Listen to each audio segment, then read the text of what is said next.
Достигнах 97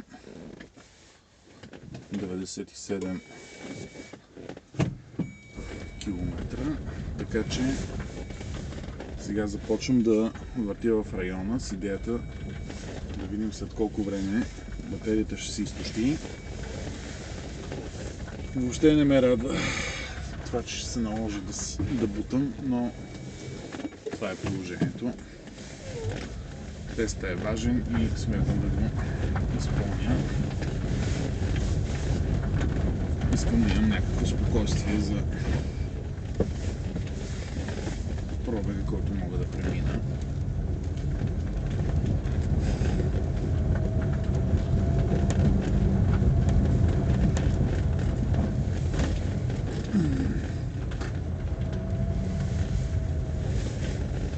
Избирам маршрут, който е относително близко до контактите, с които се разполага. Както се вижда, хората си разглеждат кучетата.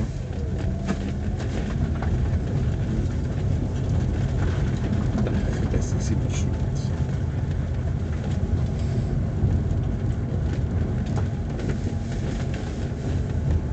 Избирам маршрути с по-малко битки по асфалта, защото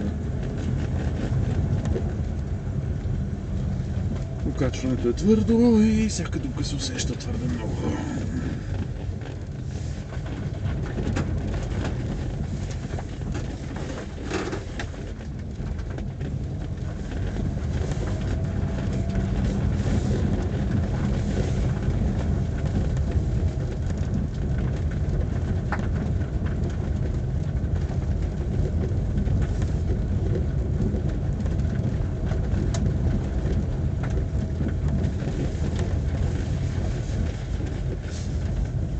Тук има зарядна станция, само че тя е за по-високо напрежение и неприложимо.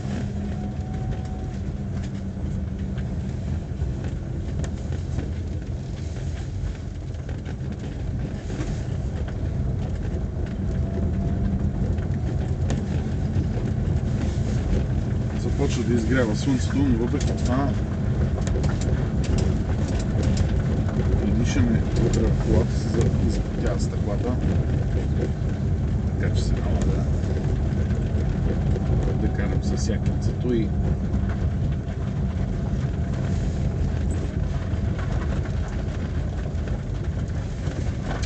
шапката.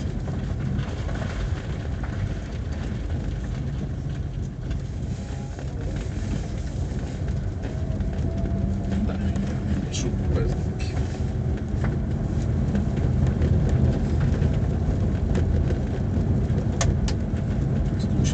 Приятно ми е, че ще се налага да зареждам за гаража.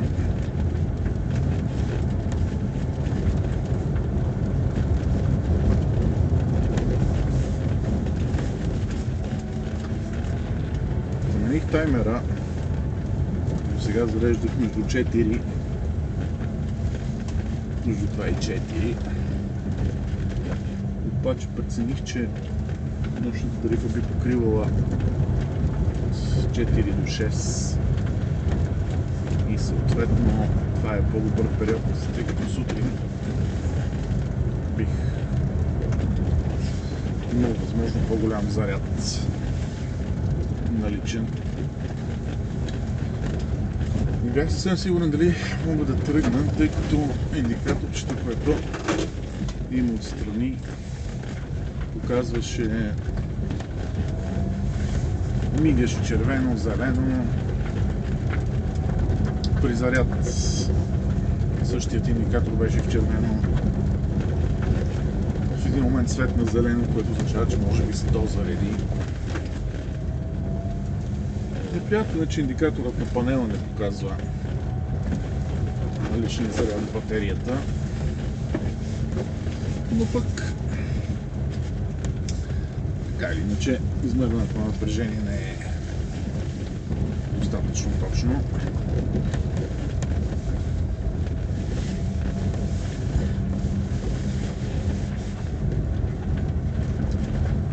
Днес имам много работа.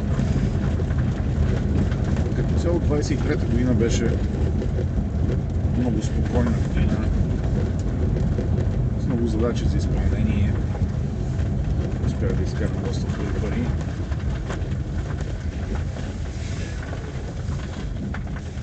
Мисля, че имам доста възможности за бъдеща разработка.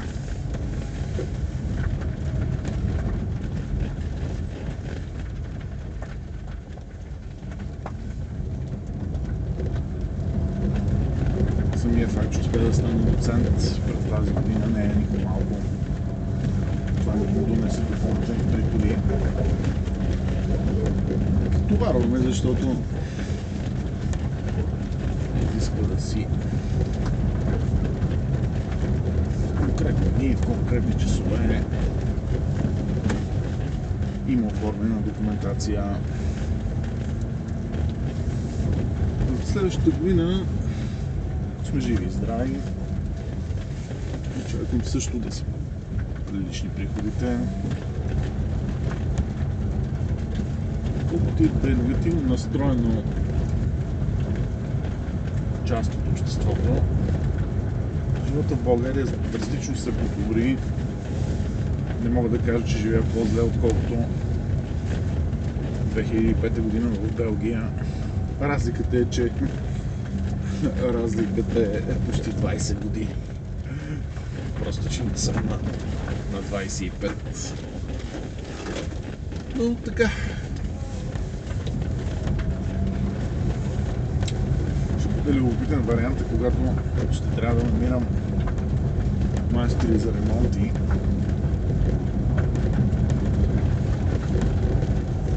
Но така.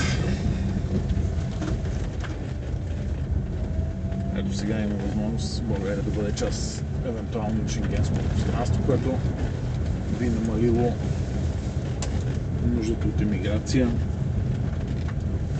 На практика стандартът на живот толкова се подобри, че българите да не виждат смисъл да емигрират. Много неща бяха свързани технологично, светът много се промени. Това, което преживяхме през 90-те години. Сега, може да застанеш баш в средата, а? Може по-в средата не можеш да застанеш. Тъпанар.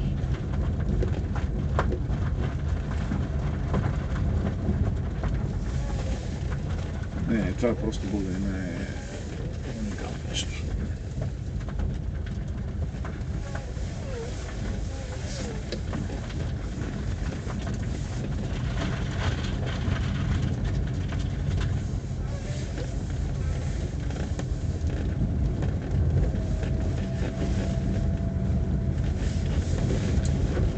Значи съм на 99 км изминати.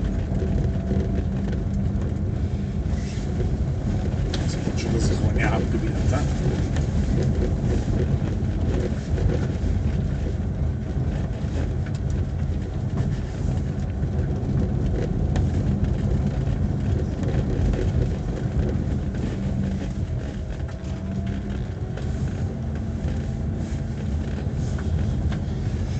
В момента е толкова разработена системата, че човек може спокойно да взима поръчки от Запад, да ги изработва.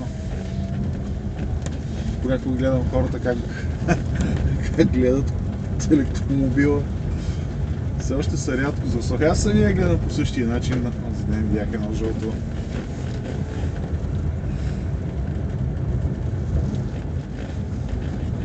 При 92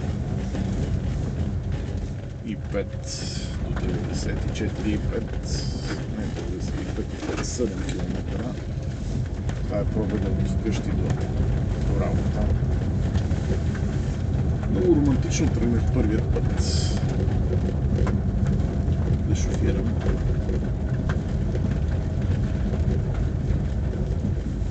Без въобще да преценя нечия заряд, дали ще успея да стигна. Имал съм просто невероятен късмет да успея да стигна точно тук до работа. Сега имам много притеснение доколко ще стигне Дължината... Не, аз имам удължител. Имам удължител по кабел. Това въобще не го бях свързал. Да, мисля, че с удължителния кабел ще се варя. На практика това е опцията. Каране в градски условия, прибутване до място, където евентуално биха позволили човек да зареди. Множество кабинети в центъра.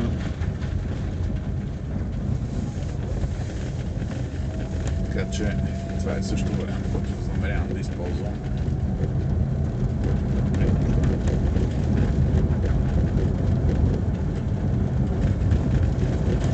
Виждам, че таймерът померва минутата от последният контакт, който дава възможност човек да прецени времето.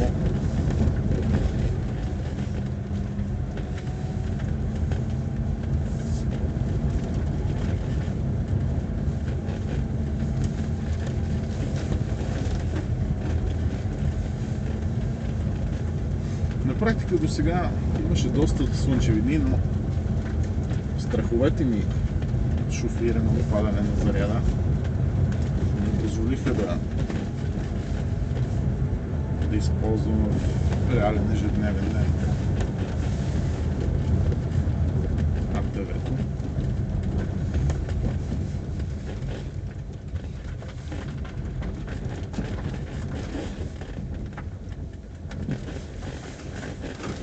Внимавам с пешеходците, защото са супер много умни. Не мога да разбера защо трябва да се върви в средата на листа. Добре, не е работен ден, добре, няма години ще се автомобилите, защо в средата на улицата. И да прецениш от външният шум, доколкото се чува, че нещо приближава. Въпреки че вътре в кабината има жужене от двигателя, така че поне вътре се разбира, че има движения.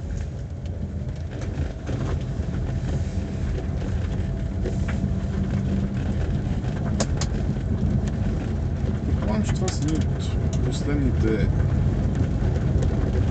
слънчеви дни следващата седмица, при което аз не бих шофирал най-малко. Летните гуми са най-едното нещо.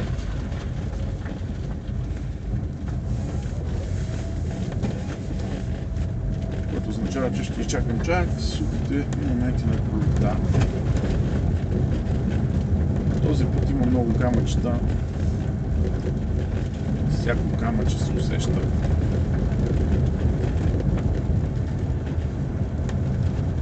Усеща се как удълбало в ходовата част. Не използвам отоплението, не използвам и радиото, за да видя само използвам фаровете. Малко добре не виждат, понеже комплексът за затворен дори не се слагам плана.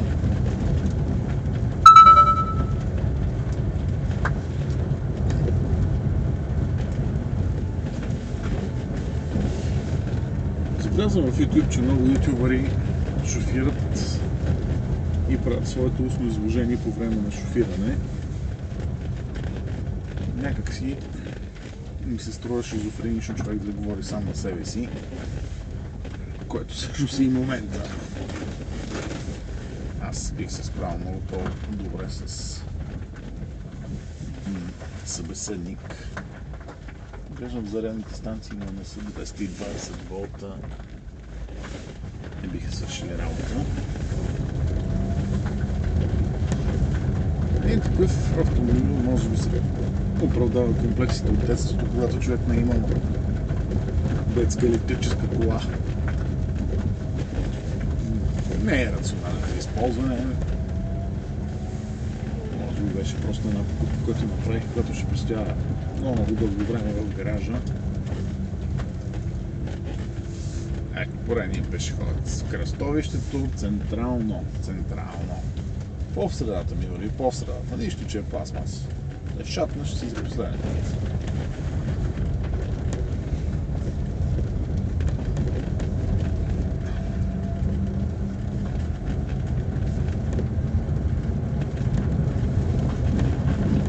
Ако пробили 80 км, ще ми се струва твърде дълъг. Чуя се дали се на часов заряд бих могъл да зареждам. Експеримент, който ще направя може би в някой от следващите месеци.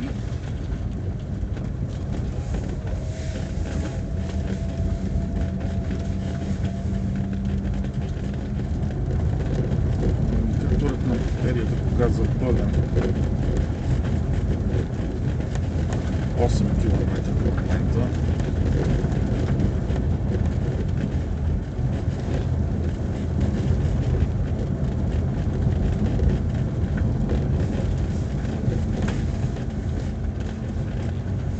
Допускам, че разходите ми за пътуване биха паднали драстично с използването на това АТВ.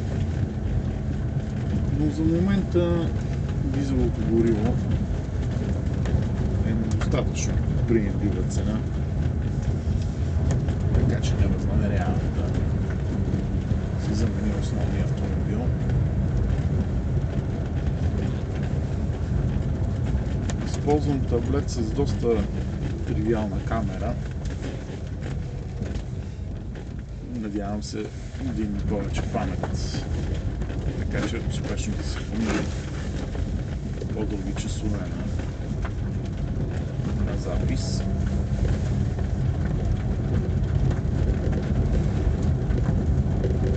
В 17 минути.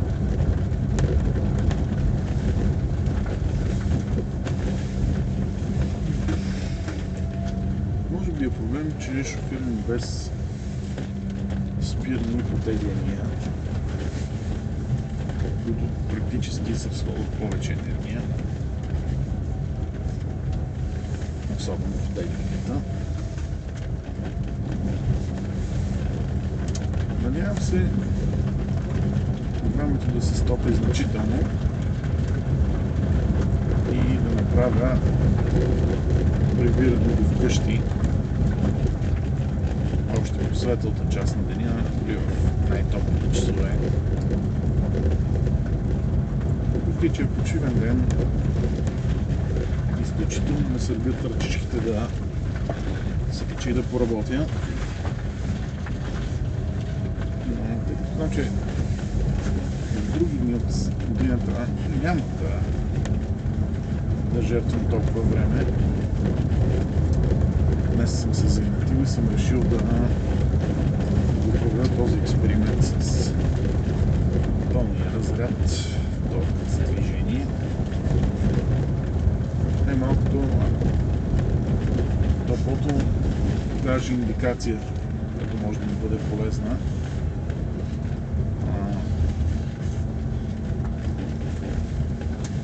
Бих имал информация за бъдещи шофирания в реални условия.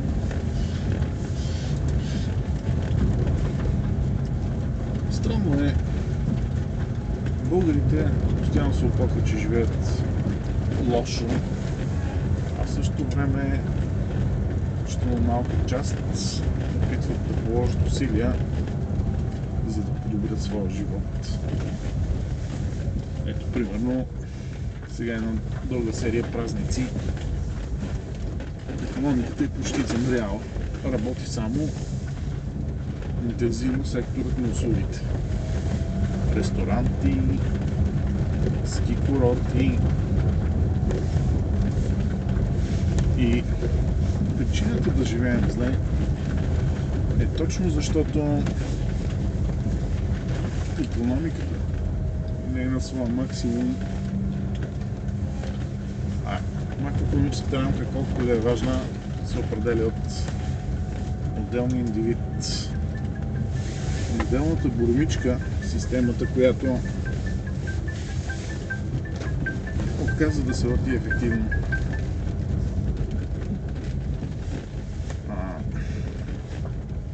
защото той е малко като коша за пчелите. Ако всяка пчела допринася с много малко количество, се получава голям общ резултат. В нашия случай в България хората предпочитат да живеят лесно, лесно, но да не полагат усилия, да работят за някаква работа, която често не харесват. Работят колкото за да платят сметките. Личната инициатива на поколението, което аз израснах, е много скромна.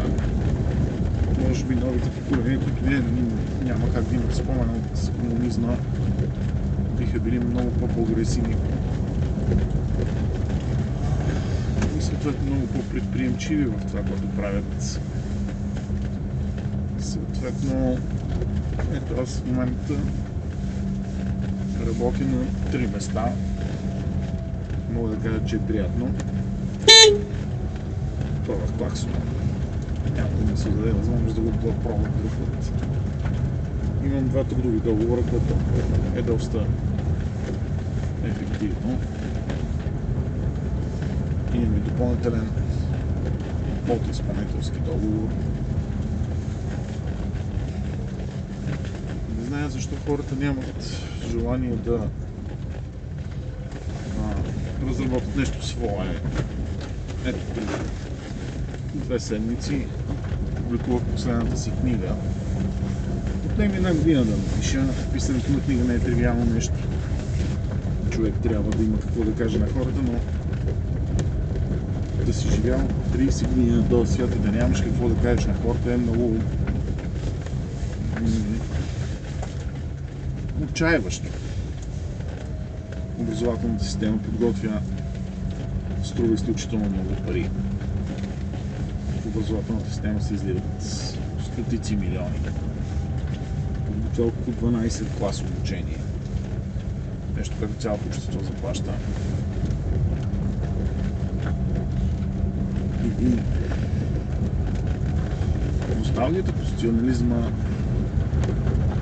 много трудно се отдръпва в България. Дебатите за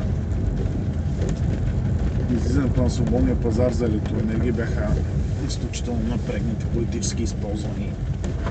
В крайна сметка всеки произвел нещо, за да не фалира и да го има, да му бъде заплатено такава неестествена протекция. Крайните потребители, физически лица да плащат на нереално ниски цени. Никой развит икономика не може да оцелява по такива режими. В момента се очаква българският пазар да бъде либерализиран от 26-та година. Това е давно. Вече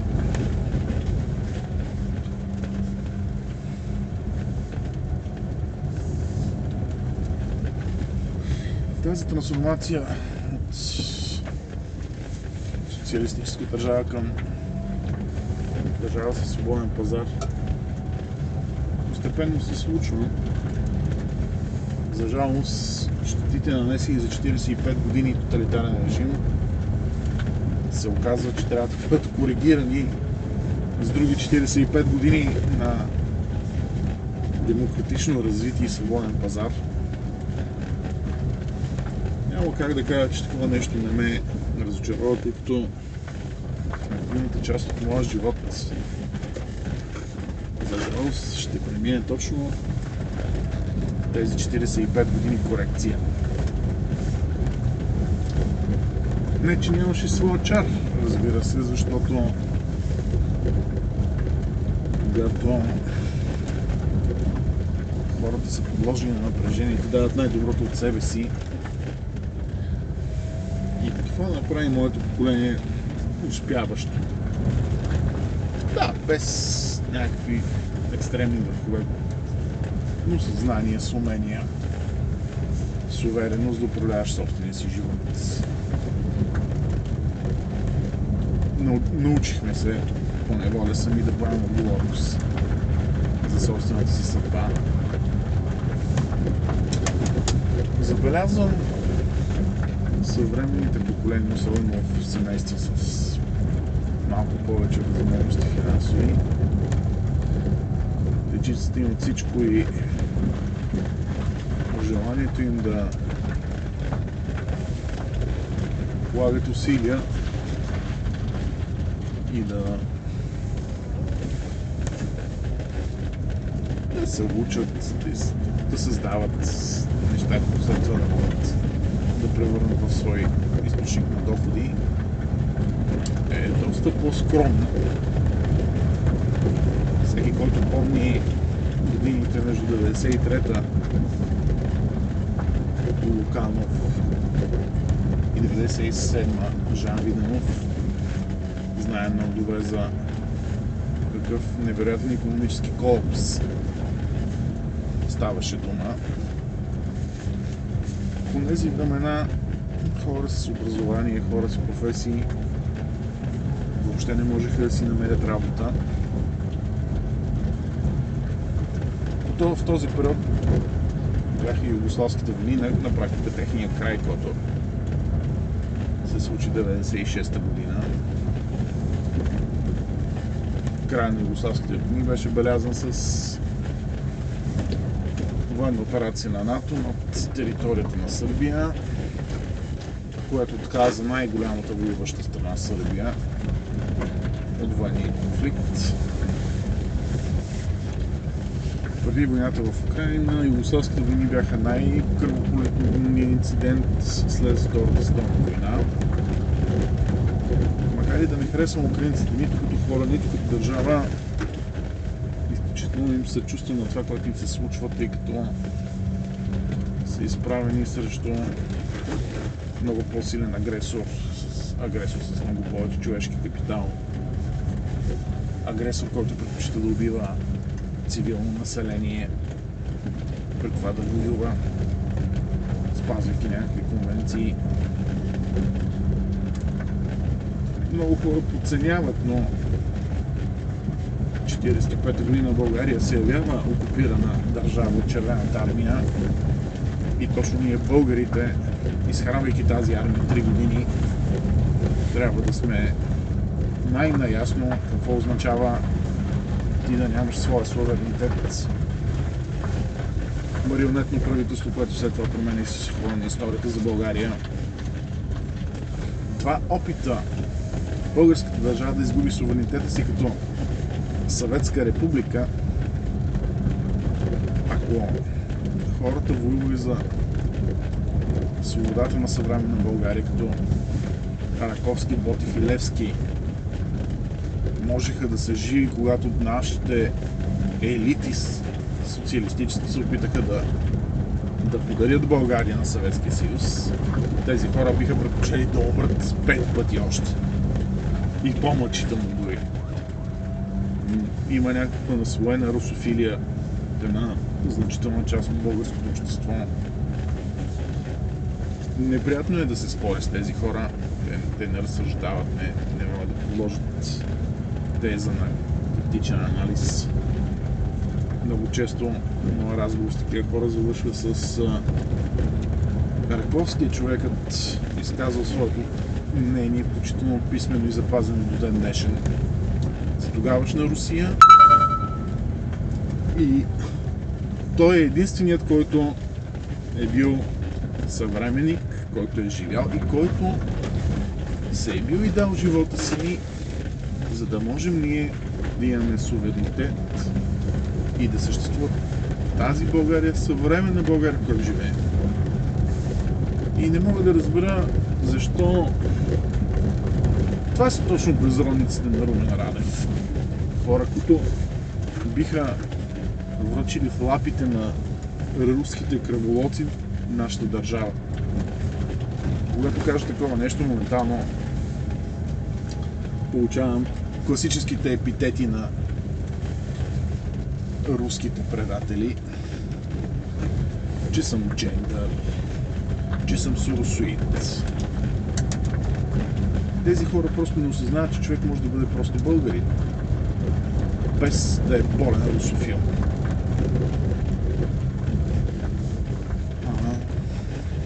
Разбираемо омразата на русофилската част с българското общество, тъй като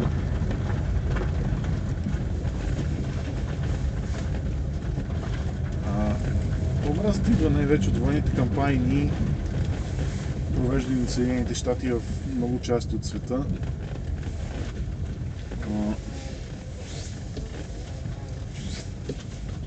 Които действително се случват и всяка империя прави такива операции. Това се случва в Римската империя, това се случва в собствената им българска империя. Един мега икономически блок няма как да не налага своята външна политика. Това се случва и съвременно Русия, между другото.